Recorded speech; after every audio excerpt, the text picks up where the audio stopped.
Ladies and gentlemen, you are listening to Life Well Lived by Omobola Stephen. It's an engaging and enlightening talk show on life, relationships, and the business of life. Grab a cup of juice and just chill. Life Well Lived by Omobola Stephen. Live life. Live fully. Welcome, everybody, to this week's episode. We really appreciate you joining us. This podcast really shows us how we can all learn, live, and thrive off of each other. By sharing our knowledge through our conversations, we will impart some knowledge whilst learning ourselves how to progress even further. Here is your host.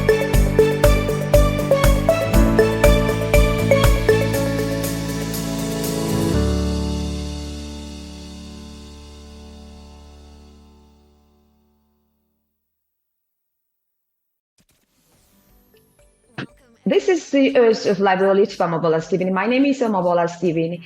On Library by Omobola Stephen, we want to focus on personal development and self-improvement, occasioning experts and professionals who are added in these topics. Now, personal development and self-improvement is a lifelong process that we must all need to embrace in order for us to transform from where we are to where we need to be. This is the transformative kind of discussion that we need to be having, especially at this age and time.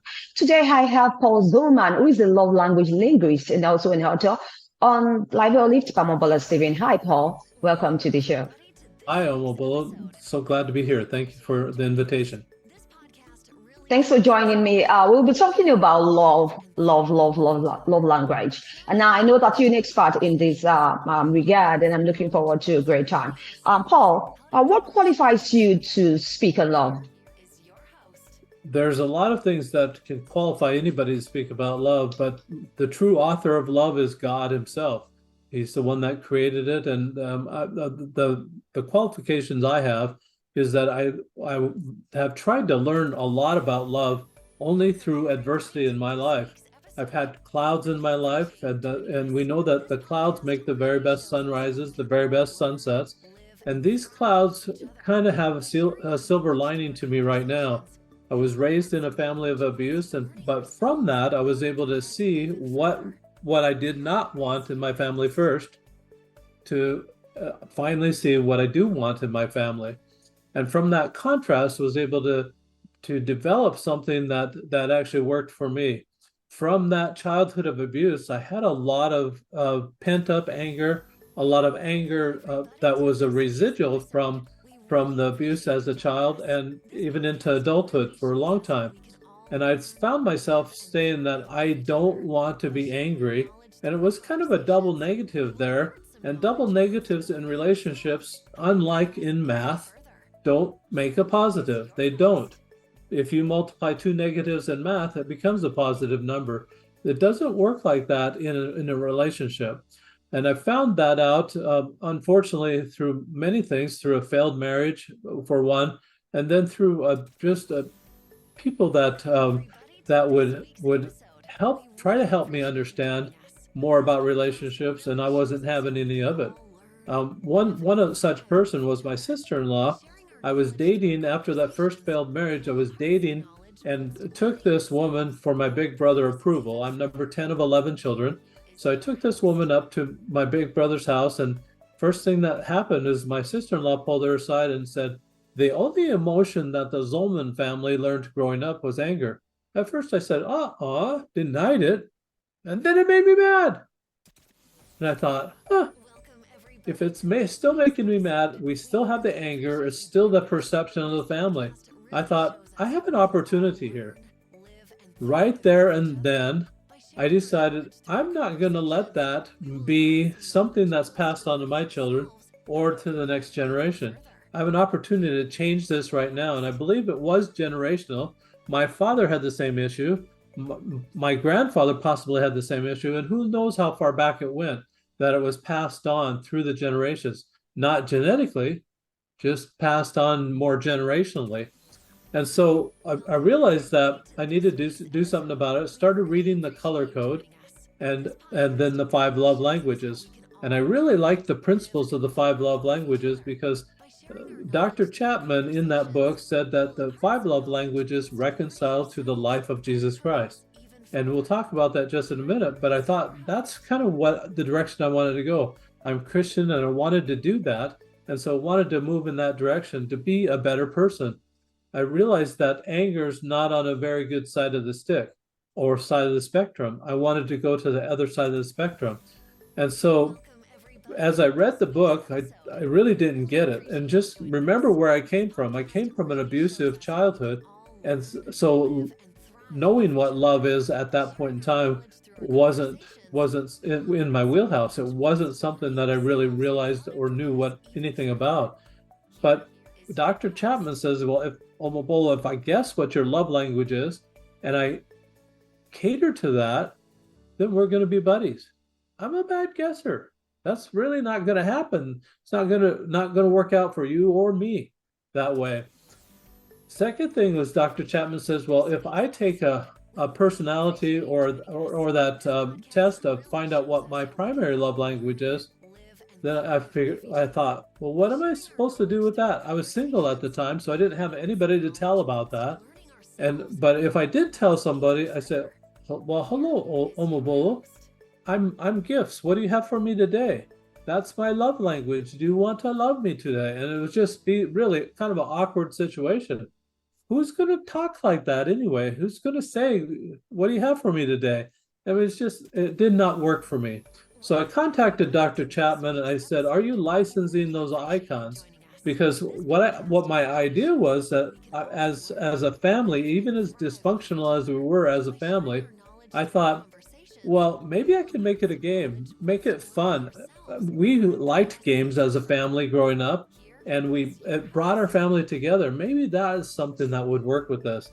And his attorney wrote back and said, no, we're not licensing the icons. So I went to an attorney close by to where I live, an intellectual property attorney, a copyright attorney, and the attorney said that theory is not copyrightable, but application is. So I decided to make my own little icons, and then I made it into a game. And this is what it looks like. What I'm holding up for the listeners is a dice that's about 1 inch by 1 inch. On the dice, I've got an icon or a picture of words, a representation of the words. It's a heart made out of the hands, and then out of the heart, there's a conversation fly out. That's what it looks like. I've turned the dice. Now it's holding an hourglass, that little hand holding an hourglass. The hourglass represents time. So that's the representation of spending time with people that you love. Now I've turned it. I've got someone that's possibly in a restaurant holding up a platter. That actually is a representation of service, or like the servers in a restaurant, serving one another. The next icon is two hands that are touching. Obviously, that's touch, that like physical touch. And then the last one is the gifts, and it's a picture of a present on sitting on the hand as well. So 5 love languages, 6 sides on the dice. The last side is a hand holding a question mark, and this is what I call surprise me. So Omobola, there's just 2 instructions. You roll the die every day. That's the love language you practice giving away all day that day without any expectation of it coming back. So in Dr. Chapman's book, he has people that are there and with their significant other giving that love away, giving the love away that they want, because most people know how to give away the love that they want to come back. Talks about a little bit about the reciprocity there, about sending out what you want to come back. And it's almost like the law of attraction in that way. I see that as a transaction, and it's different than what I'm proposing right now. Just wanted to delineate that difference, saying you're actually giving away all 5 love languages to everybody, not just to your significant other. In addition to that, you're giving it away without any expectation that it's coming back, but trusting it's the law of attraction. It's the law of the harvest. Someday it might come back. You just don't know. And you don't even have to watch for it. You don't have to expect it coming back, but someday it will. So those are the 2 differences there. By doing this, Omobola, over a 30-day period, you become very familiar with all the love languages. You know them backwards and forwards. That's the best part about that is you can see it when it comes your way and respond appropriately. Most people, back to their primary love language, most people can only see their primary love language as love, and then they say everything else is, well, that's nice, or something. They'll say something like that. They may not see it as love and respond appropriately, but I see it differently. I see it as, oh, that they're loving on me. It's not my primary love language, but I can see they're trying to love me. I can respond appropriately to that. And so Right. it's, Now, Paul, sorry to cut you there. Going back to your earlier statement, talking about reciprocity and you giving love and they not returning back to you. I would like us to quickly talk about childhood trauma, right? Which you also had an experience about. How we can move from this trauma, especially this abuse, now to a more loving relationships, because I think it's also very important for us to also learn to accept ourselves, love ourselves, before we can begin to give it out to others. And now giving it to others, we are not expecting anything in return, because at this point we are already giving it out from a place of healing. And can you just share a bit on that? yeah. And so let's start from the place of trauma. That if you're feeling depressed or you're feeling down about something or other, it's really, you're looking inward and you're looking about yourself. The best remedy for that is look outward. And the best way to do that is that the mindset that I have is that I believe that no matter about how bad I feel, there's always someone out there that feels worse. And go find that person and lift them up. Not only is that going to lift you up out of your depression, out of your trauma, but it's going to help them.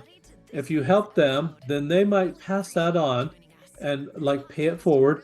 They might pass that on to their people within their circle of influence as well. You can always find someone that is lower, someone is that feeling worse than you are, that you can lift up, or someone that's just feeling down and out. If you try to help them feel better about themselves, then you're going to feel better about yourself too. And the problem with that self-pity is what I call it, Omobola, and it's real. It's absolutely real. But the problem with that is that I think Dr. Chapman in his book almost created a circumstance for that unintentionally. Because if I tell you what my love language is, and you tell me what your love language is, and then I don't perform, I don't give it to you, you're going to get this little whiny voice that says, well, I told you how to love me. How come you're not loving me? How come you're not sending it my way? And so to avoid all that pity party, we stay in our lane. We don't have any control over what other people do or the choices that other people make. But we do have control over the love that we send out and our reactions to the love that comes to us. I think that if you stay in your lane and you'll understand that, you forget about the trauma, forget about what somebody else did, which you had no control of their choice. Try to forget about what somebody else did. Try to think about, what am I going to do? Now, what am I going to do about this? How am I going to be? What is my character going to be? And while you're doing that, you're going to forget that. Let me just interject here that as I'm rolling the die, see, my problem was trying to overcome this anger, trying to disrupt that, so to speak, that anger pattern that I had of stacking, just being annoyed on top of that, annoyed, and quit stacking that and flashing at the end. I'm trying to overcome that. So what I needed at that moment was an alternate behavior, rather than the mental exercise of trying to say that I don't want to do that or say I want to do something else. Just absolutely doing something else in the place of that. So instead of looking at what's wrong with people and going down that critical path, what I found myself doing was saying, what's right with that person? What can I love about that person?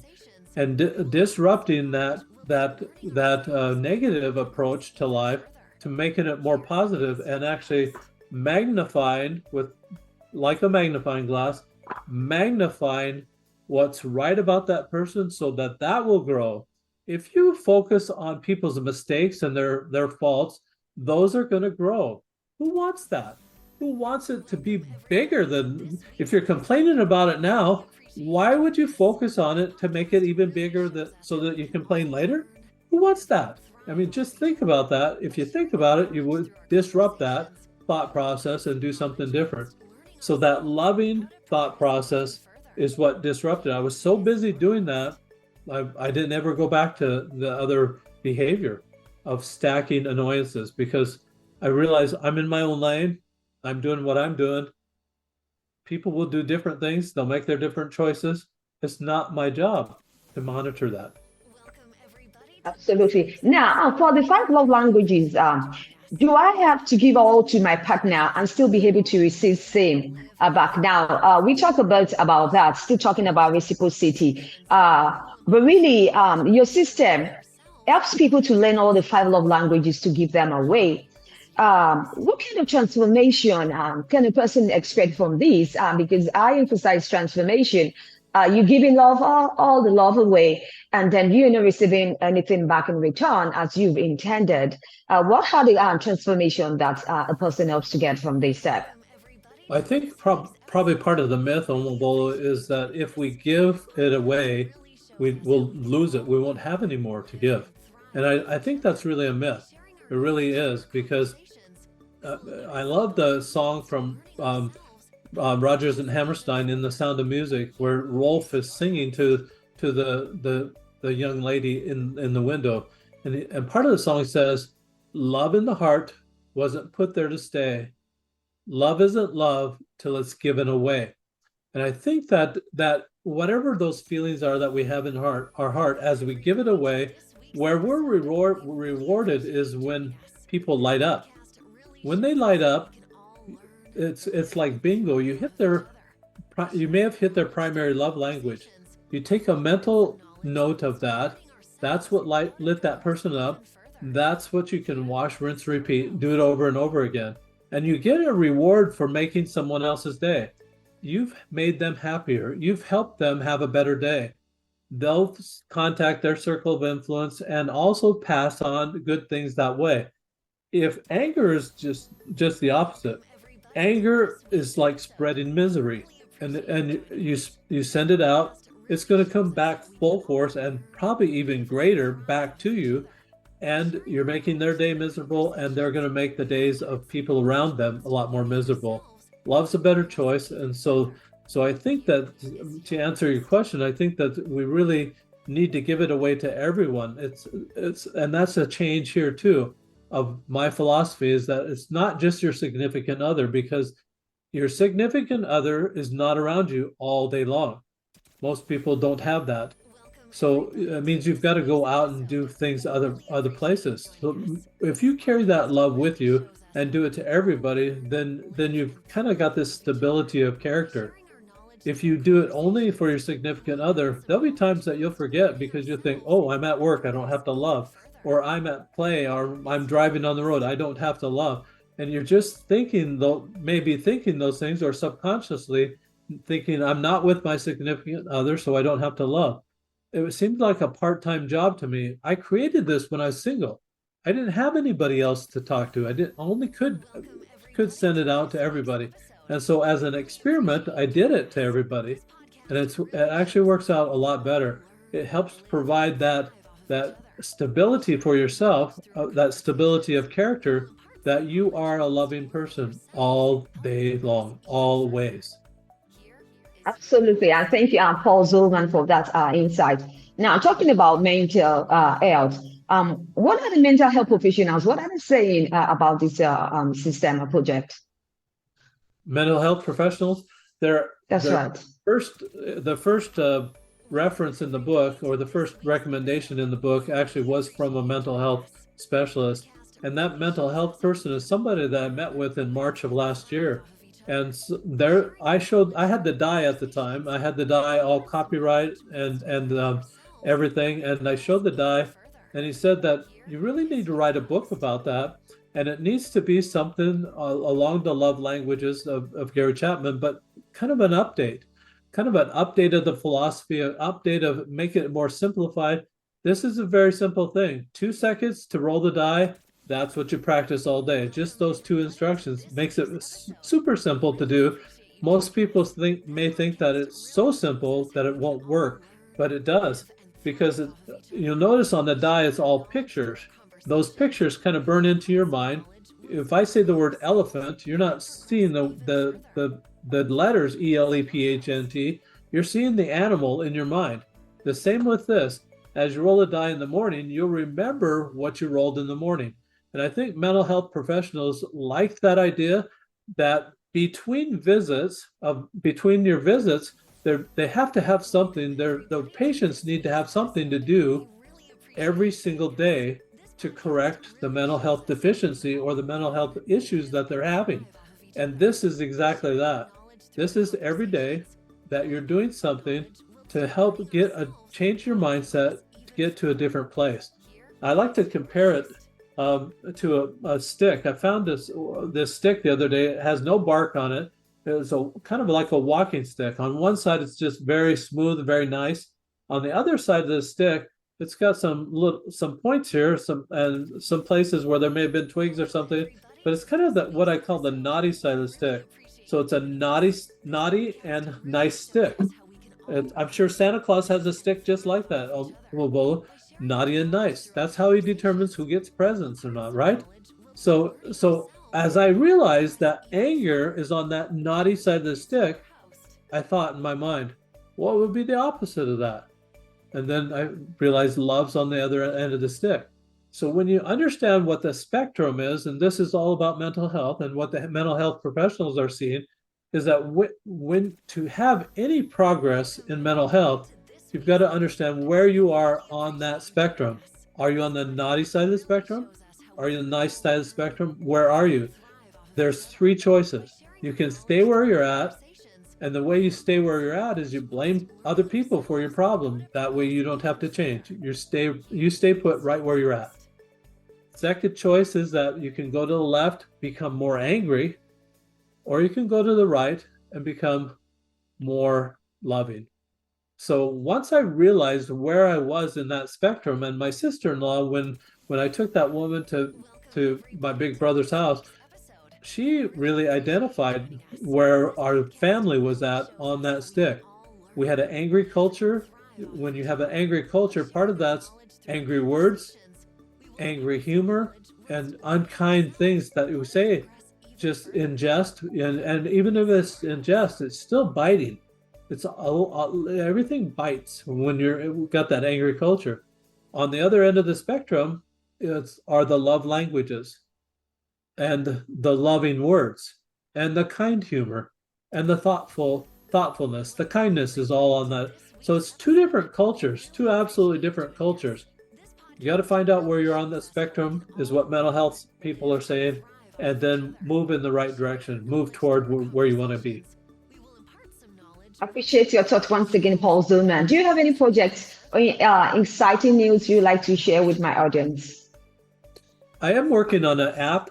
It'll be an app on the phone where you can push a button. It'll roll the die for you. It'll give you some suggestions of what you could do that day. It'll also have a journal entry type thing where you'll be able to record what you rolled that day, what opportunities you saw to love in that way, what you did about those opportunities. I have it in paper format right now, but I'll put it in an app format, and then it'll have some quotes from some famous people that have said nice things about love, about how it really changes the world. Nelson Mandela, Mother Teresa, several others that have said anything about love. I've got several quotes that we'll insert into that app. Something that people carry their phones around all the time right now. This would be something that they would have immediate access to if they download the app.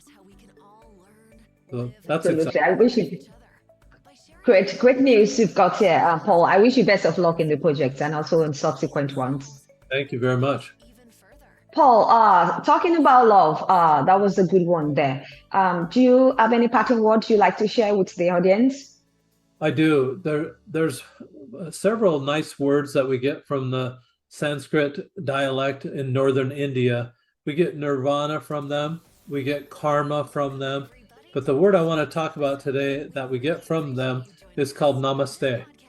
Namaste is something that people say after a yoga class. And they bow their head and then the class is over. It doesn't really mean class is over, let's get out of here. It doesn't mean that at all. The Hindu people actually have a definition that I love about it, that it says, the God in me sees the God in you, or the divine in me sees the divine in you. And that's what this is all about. That's what rolling the die is for. That's what the love languages are for. What is there about you that I can love? What is there that's divine about you? And then just expressing that.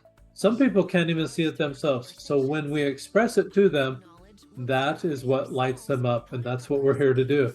We're here to disrupt that rage that's out there. We're here to disrupt all that anger. Let's do it with love. Absolutely. Good to know that. Thanks for the motivation. Like to share your social media handles and your website? Sure. The website is rolloflove.com, ROLE of love.com. It's kind of a play on words. You actually ROLL, the die, but that's outside of you. The change within comes with the word roll, ROLE of love. So Roll of Love is the name of the book. Rolloflove.com is the name of the website. You can get the book, the journal, and the dice for much less than just even one mental health therapy session. The cost is much less. Good to know. Thanks once again, Paul Zolman, for your time on the show. I wish you best of luck once again in all the projects that you embark upon. Thank you very much, Omobola. It's been a pleasure to be with you today. All right. The pleasure is mine. Now, if you'd like to catch up with any missed episodes of Live Well Lived by Omobola Stephen, you can catch up on any cross-promotion platforms or any podcast distribution platforms you bump into online, and do have a great time listening to expert and professionals share disruptive mindset conversations on topics and subjects on the personal development and self-improvement. Now, I need you to stay safe, Jackson. Spin that tune for me, DJ.